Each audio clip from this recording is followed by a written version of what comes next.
Бул жер Ташкент шаарынын южныйдагы мечити, Дөң мечит окуп. Шунун ичинде ремонт болуп атат. Краска басып. Бул жакта имамдын өзү бака краска басып атат.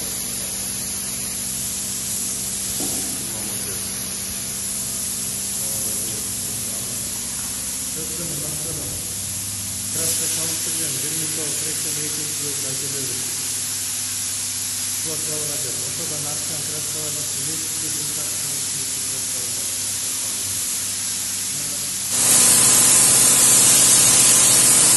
Ekimizde kraskalar yapalım.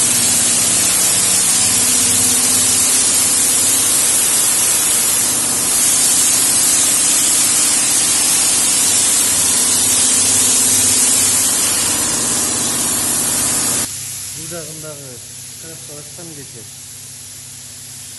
Жақсы суу акелерибиз мечиттин паровойлорун, печкаларын полуна орнотуп беришип атат. Өздөрү кылып беришип атат. Кызматта. Алар